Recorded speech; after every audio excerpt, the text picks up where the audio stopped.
सीधा ले चलते हैं भारत मंडपम, जहां प्रधानमंत्री नरेंद्र मोदी इस वक्त परीक्षा पे चर्चा कार्यक्रम में छात्रों से संवाद कर रहे हैं। प्रधानमंत्री जी, कृपया भाग्य लक्ष्मी जी, दृष्टि और स्वाति द्वारा पूछे गए प्रश्नों में पीयर प्रेशर और कंपटीशन से होने वाली चिंता तथा इसके कारण रिश्तों में आने वाली कड़वाहट से कैसे बचें, कृपया मार्गदर्शन कीजिए।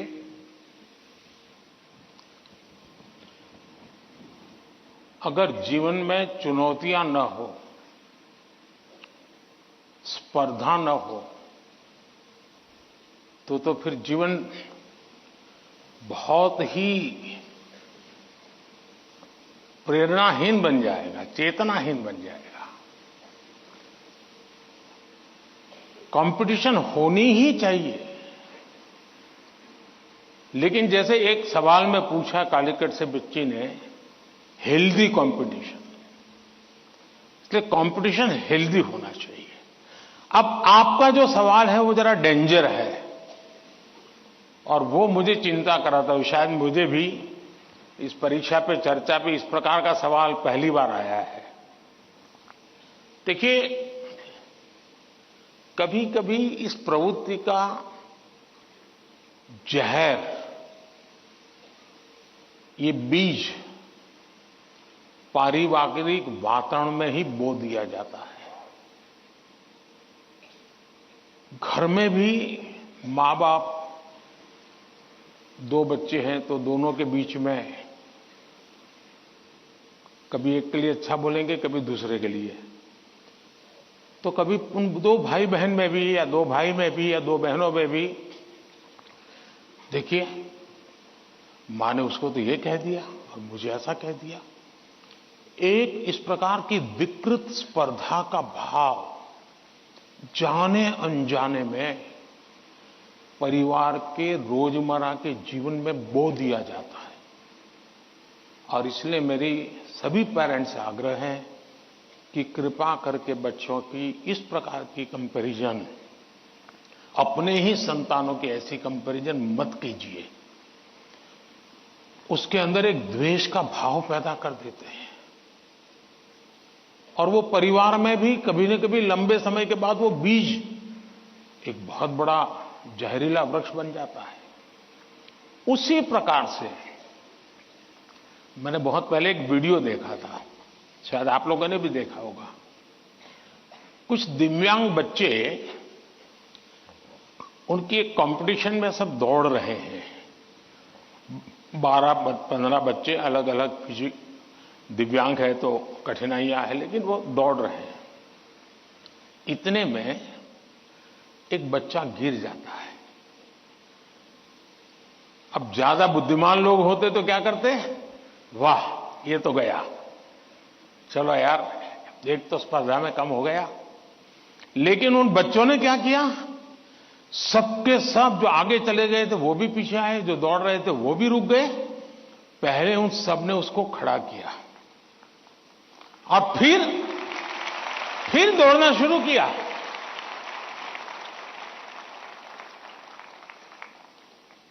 सचमुच में ये वीडियो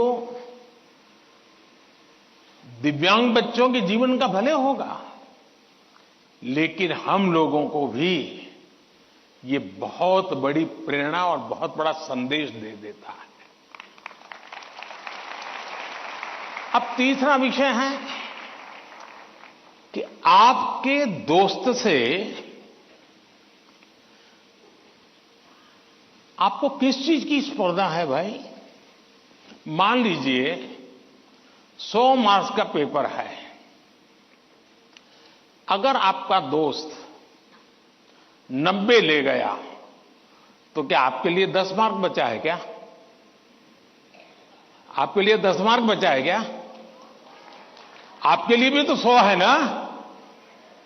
तो आपको उससे स्पर्धा नहीं करनी है, खुद से करनी है।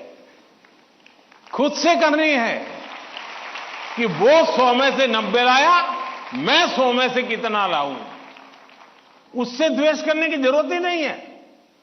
एक्चुअली तो वो आपके लिए इंस्पिरेशन बन सकता है। और अगर यही मानसिकता रहेगी तो क्या करेंगे आप? अपने से तेज तर्रार व्यक्ति को दोस्ती नहीं बनाएंगे। आप ऐसे जिसकी कुछ चलती नहीं बाजार में उसी को दोस्त बनाएंगे और खुद बड़े ठेकेदार बन के घूमते रहोगे। सचमुच में तो हमसे प्रतिभावान दोस्त ढूंढने चाहिए। हमने जितने ज्यादा प्रतिभावान दोस्त मिलते उतना हमारा भी तो काम बढ़ता है, हमारा स्पिरिट भी तो बढ़ता है।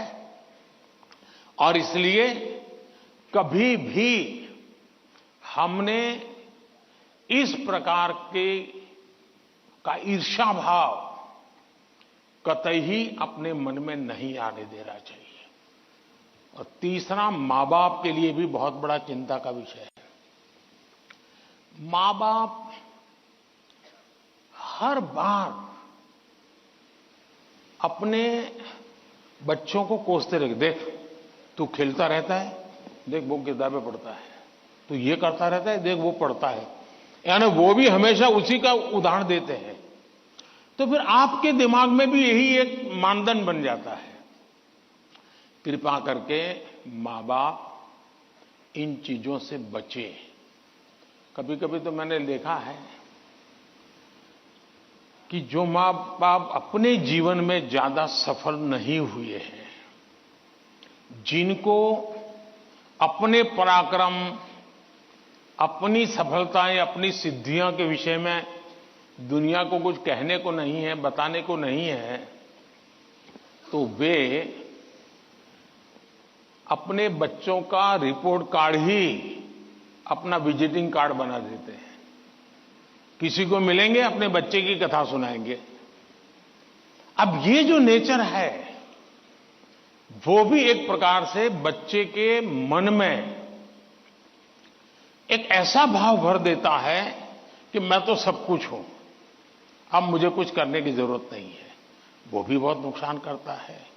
सचमुच में तो हमें अपने दोस्त में से ईर्ष्या भाव के बजाय उसके सामर्थ्य को ढूंढने का प्रयास करना चाहिए।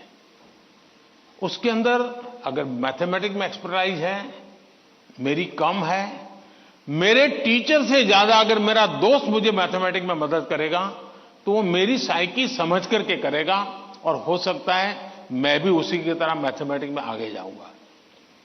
वो अगर लैंग्वेज में वीक है और मैं लैंग्वेज में मजबूत हूं, मैं अगर लैंग्वेज में उसकी मदद करता हूं तो हम दोनों को एक दूसरे की ताकत जोड़ेगी और हम अधिक सामर्थ्यवान बनेंगे।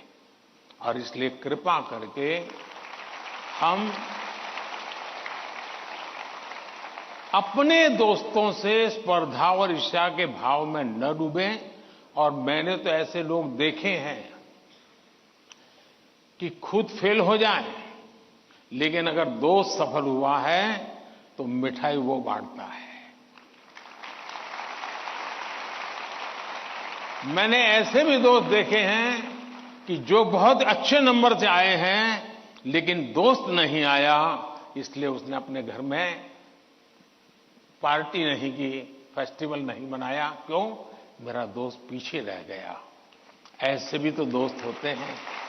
और क्या दोस्ती लेन देन का खेल है क्या? जी नहीं, दोस्ती ये लेन देन का खेल नहीं है। जहां कोई प्रकार का इस प्रकार का लेना देना नहीं है, निर्व्याज प्यार होता है, वही तो दोस्ती होती है। और ये जो दोस्ती होती ना, वो स्कूले छोड़िए जिंदगी भर आपके साथ रहती है। और इसलिए कृपा करके दोस्त हमसे ज्यादा तेजस्वी तपस्वी हमें चुनने चाहिए और हमेशा उनसे सीखने का प्रयास करना चाहिए। धन्यवाद।